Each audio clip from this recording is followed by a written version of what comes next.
हम Bhagavad Gita chapter 11 the universal form के श्लोक 34 को कवर करने वाले हैं। रोज की तरह पहले संस्कृत में श्लोक को पढ़ूंगे, उसके इंग्लिश ट्रांसलेशन को देखेंगे और मीनिंग को समझेंगे। तो चलिए शुरू करते हैं।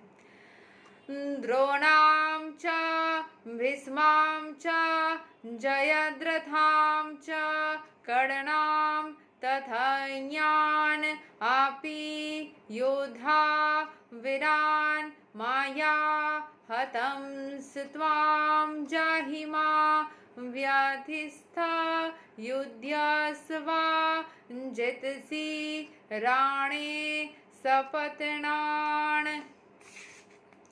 Drona, Bhisma, Jayadratha, Karna and the other great warriors have already been destroyed by me.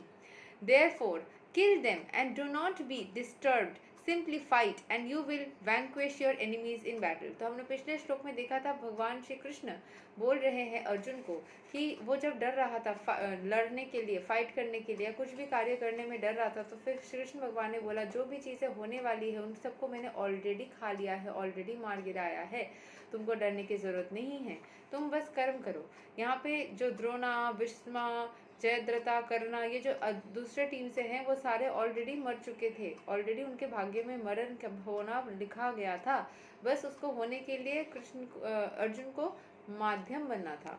तो इसीलिए कृष्ण भगवान उसको ये कर रहे थे, क्या बोलते हैं, मोटिवेट कर रहे थे। ठीक है, अर्जुन को मोटिवेट कर रहे थे।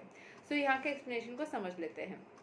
Every plan is made by the Supreme Personality of Godhead, but He is so kind and merciful to His devotees that He wants to give the credit to His devotees who carries out the plan according to His desire. जो भी सारे लोगों का healing हो रहा है, जो भी सारी चीज़ें बन रहे हैं, सारे चीज़ें ही कृष्ण भगवान या भगवान जिस किसी रिलीजन से आप हो, भगवान की इच्छा से ही होती है।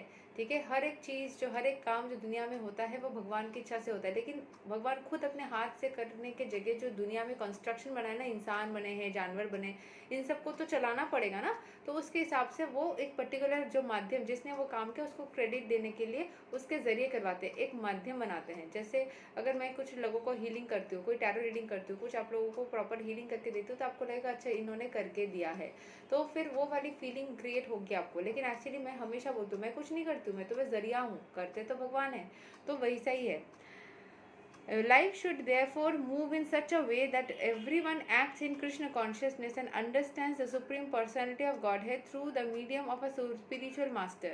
The plans of the Supreme Personality of Godhead are understood by His mercy, and the plans of the devotees are as good as His plans. One should follow such plans and be victorious in the struggle for existence.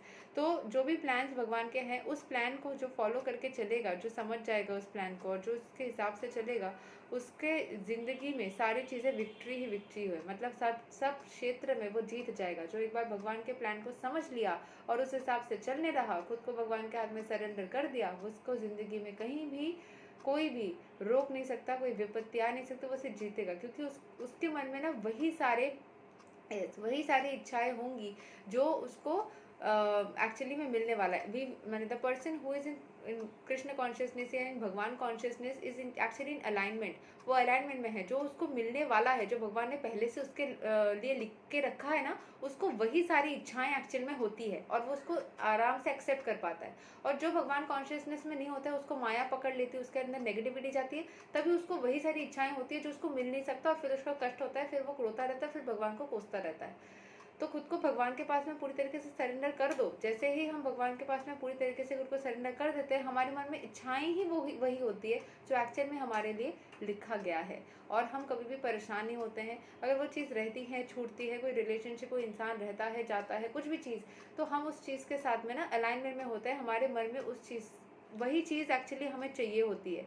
जो बोलते हैं कुछ लोग lucky है, lucky वकी सब lucky है, कोई अलग से लकी, कोई अलग से कुछ नहीं है, उनको वही चीज़ का इच्छा होता है जो उनके लिए लिखा गया है। अगर आपको वो चीज़ नहीं मिल रहा, आप तड़प रहे हो, मतलब आपने पूरी तरीके से सरेंडर नहीं किया है, तभी आपको माया पकड़ करके दर्द दे रही है, आपको वही सारी इच्छाएं हो रही है जो आपको मिल नहीं सकता। और जब आप पूरी तरीके से खुद को डाल देते हो अपने अंदर, मतलब भगवान के हाथ में डाल देते हो, तो वो आपके लाइफ में वही जो आपको मिलने वाला है, जो भगवान पहले से लिख के रखे ना, ये चीज़ को मिलेगा, आपको वही चीज़ चाहिए होता है। फिर आपको लगता है मेरी विश तो फुलफिल हो गई, मेरी विश तो मैनिफेस्ट होगी। वो क्यों लगता है? एक्चुअल में आपकी विश मैनिफेस्ट नहीं होती है, वो आपका जो वाइब्रेशन है वो भगवान के वाइब्रेशन से एक हो जाता है। और फिर जो आप भगवान आपके लिए लिख के रखे हैं ना, जब आप सरेंडर कर देते हो भगवान की एनर्जी में, आपको वही सारी विशेष मन में आनी स्टार्ट हो जाती है। आपके दिल में वही इच्छाएं होती है जो एक्चुअली आपके लिए लिखा गया है। जब आप सरेंडर करते हो फिर आपको मिल जाते हैं, लगता है मेरी विश फुलफिल हो गई। मेरे पास में जितने लोग हीलिंग लेते हैं उसके बाद तुरंत हो जाता है 99.99% का। 1-2% का डिले होता है या नहीं हो रहा है, मतलब उनके ऊपर माया का ग्रस्त है, वो माया ग्रस्त है, इसीलिए उनको नहीं मिल रही है वो चीज़, इसीलिए उनको लेट हो रहा है वो चीज़। ठीक है, जब भी आप उस अपने आप को पूरी तरीके से ईश्वर के हाथ में समर्पित कर दोगे ना, उस टाइम पे आपको आप बोलोगे ठीक है चलो नहीं मिलता है तो भी ठीक है। बहुत सारे लोग हीलिंग लेने के बाद में अलग ही एनर्जी में आ जाते हैं, उनको लगता है चलो अगर नहीं भी मिलता है I am okay. Most of the people come into that relaxation, कि वो जो डेस्परेशन था वो खत्म हो जाती है, क्योंकि मेरा काम ही वैसा होता है। I try to put energies of Krishna, try to put energies of the supreme personality of Godhead, try to put the divine energies in you in such a way कि अंदर से वो क्लेंजिंग हो जाए, अंदर से वो एक होता है ना ऊपर से नीचे तक आपकी एनर्जाइज हो जाए, एंड आप उस माया चक्र से एकदम निकल जाओ, माया आपसे पूरी तरीके से दूर हो जाए, you become a fresh pure original आत्मा का फॉर्म। फिर उसके बाद में आपकी वो विश जो होती है वो ईश्वर की इच्छा से वो बन के आ जाती है। माया फिर आपको वो ब्लॉकेजेस, वो ड्रेन में जो क्लॉग्स बने हुए होते हैं ना, वो क्लॉग्स, वो सारी कीटाणु गंदी चीज़ें वो हट जाती है, वो नहीं रहती। समझे? सो यही है बात, और यही तक था shloka number 34 of Bhagavad Gita chapter 11। Next हम श्लोक 35 को कवर करेंगे। तब तक के लिए हरे कृष्णा, राधे राधे, जय श्री राम।